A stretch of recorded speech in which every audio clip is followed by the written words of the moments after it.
नमस्कार, आप देख रहे हैं टीटीएन 24 न्यूज और मैं हूं आपके साथ स्वाति। चलिए रुख करते हैं आज की ताजा खबरों की ओर। जिले के मुस्तफाबाद में स्थित कबीर धाम आश्रम में आयोजित संत असंग देव महाराज के 3 दिवसीय प्रकट उत्सव कार्यक्रम में सोमवार को सीएम योगी ने शिरकत की और इस दौरान मुख्यमंत्री ने संतों के सानिध्य में न केवल सरकार की उपलब्धियों का उल्लेख किया बल्कि ऐतिहासिक घोषणा भी की। उन्होंने कहा कि अब मुस्तफाबाद कबीर धाम के नाम से जाना जाएगा। जी हां, सीएम योगी सोमवार को करीब 11:30 बजे हेलीकॉप्टर से मुस्तफाबाद पहुंचे। जैसे ही उनका काफिला कबीर धाम आश्रम परिसर पहुंचा, पूरा वातावरण जय कबीर जय योगी के नारों से गूंज उठा। इसके बाद मुख्यमंत्री ने आश्रम में पहुंचकर संत असंग देव महाराज जी के दर्शन किए और कार्यक्रम का शुभारंभ दीप प्रज्वलित कर किया। 2014 से पहले देश अपना पहचान खो चुका था।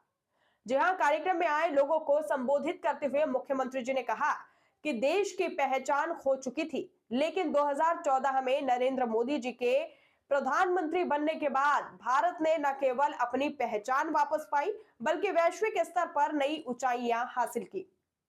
आज भारत दुनिया की तीसरी सबसे बड़ी अर्थव्यवस्था बनने की ओर अग्रसर है। आने वाले समय में अमेरिका, चीन और भारत ही विश्व की शीर्ष 3 अर्थव्यवस्थाएं होगी। परंपरा को कोई अपमानित करे, कोई भी भारतीय यह स्वीकार नहीं कर सकता है कि उसकी आस्था के केंद्रों को कोई अपमानित करने का दुस्साहस करे। जब स्वीकार नहीं कर सकता तो स्वाभाविक रूप से उसके मन में यह भाव भी आना चाहिए कि धरती हमारी माता है, इस धरती के प्रति हमारे कुछ कर्तव्य भी है। जैसे मां बच्चे का देखभाल करती है, ऐसे धरती माता भी तो उसी प्रकार का भाव से हम सबको पलने, पोसने, आगे बढ़ने, जीवन का गुजर बसर करने, आजीविका का साधन उपलब्ध करवाने और हर प्रकार की समृद्धि का मार्ग भी तो यही धरती माता हमें देती है। और उन सभी मनोकामनाओं की पूर्ति का माध्यम भी ये धरती माता ही जब बनेगी तो हमारा सब कुछ समर्पण होना चाहिए अपने राष्ट्र के प्रति।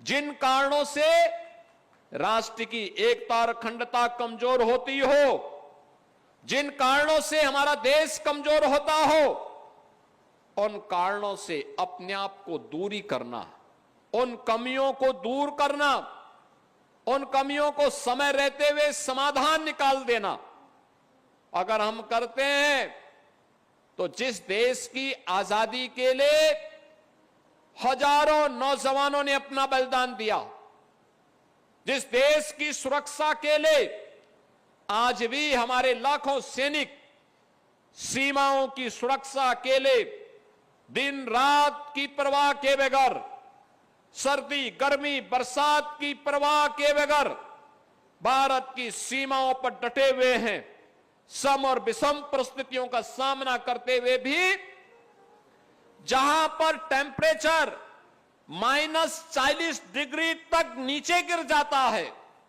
या रेगिस्तान में मई और जून में टेम्परेचर 50 डिग्री से ऊपर चढ़ जाता है, वहां पर भी सम और विषम परिस्थितियों का सामना करते हुए भारत का सैनिक जब भारत की सुरक्षा के लिए लग करके कार्य करता है तब हम चैन की नींद सोते हैं, तब हर भारतीय अपने आप को सुरक्षित महसूस करता है।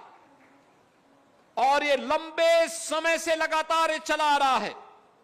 क्या उस देश के प्रति हम अपने कर्तव्यों का एहसास अपनी वर्तमान पीढ़ी को या हर भारतीय के मन में करा पाएंगे? अगर ये भाव हमारे मन में आता है, कोई कारण नहीं कि भारत दुनिया की एक ताकत बन करके न उभरे।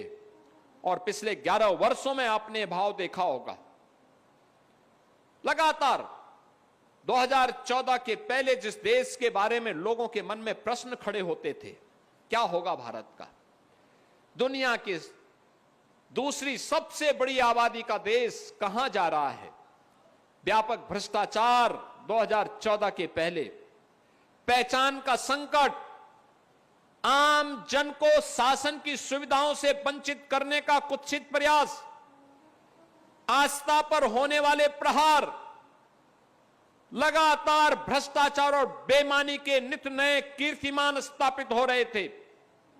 2014 में सौभाग्य से भारत माता के एक सपूत को देश का नेतृत्व मिला और नरेंद्र मोदी जी के नाम पर जब वह भारत माता का सपूत भारत के प्रधानमंत्री के रूप में भारत की सत्ता का संचालन करने लग गया, देखते ही देखते भारत की तकदीर भी और भारत की तस्वीर भी बदलती हुई नजर आई है।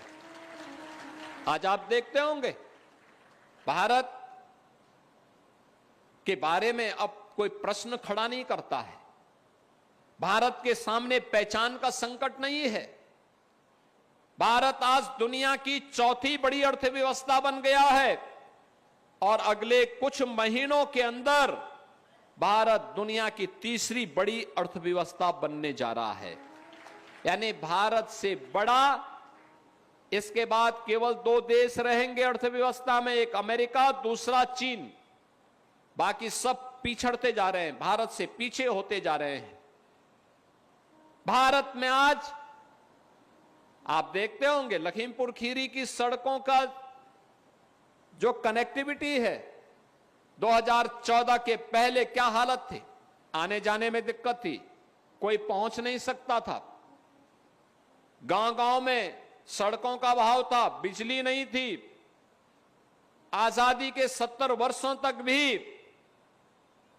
लाखों गांव और मजरे ऐसे थे जहां तक बिजली नहीं पहुंची थी। करोड़ों गांव घर ऐसे थे जिनके पास नागरिक ऐसे थे जिनके पास सिर ढकने के लिए छत नहीं था। करोड़ों लोग ऐसे थे जिनके घर में शौचालय नहीं था। करोड़ों लोग ऐसे थे जिनके पास उज्ज्वला योजना का कनेक्शन नहीं था। करोड़ों लोग ऐसे थे जिनको आजादी के 70 वर्ष होने के बाद भी 2 समय भोजन नहीं मिल पाता था। नौजवान भटक रहा था, किसान आत्महत्या कर रहा था। देश के अंदर आतंकवाद, नक्सलवाद और उग्रवाद सिर चढ़ करके बोल रहा था। विदेशी घुसपैठ लगातार हो रही थी।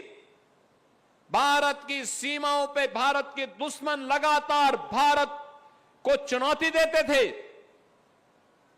भारत की आस्था अपमानित होती थी। सत्ता में आने का उद्देश्य ही हो गया था भारत की एकता और अखंडता को चुनौती देना, भारत को अपमानित करना। लेकिन सौभाग्य से मोदी जी देश के प्रधानमंत्री बने। आज नौजवान रोजगार प्राप्त कर रहा है। आज किसान खुशहाली का जीवन व्यतीत कर रहा है। लागत का 1.5 गुना दाम एमएसपी के रूप में उसको क्रय केंद्रों में प्राप्त हो रहा है। आज श्रमिकों के सम्मान की रक्षा हो रही है। नए उद्योग लग रहे हैं। विकास के नित नए प्रतिमान स्थापित हो रहे हैं। अच्छी सड़कें, सिंगल लेन, डबल लेन, 4 लेन, 6 लेन, 12 लेन की, मेट्रो के नए नए पब्लिक ट्रांसपोर्ट सिस्टम की नई नई सुविधाएं विकसित हो रही हैं। रोपवे की सुविधाएं विकसित हो रही हैं।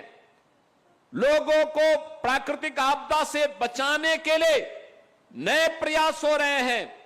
और भारत की आस्था का सम्मान कैसे होना है, काशी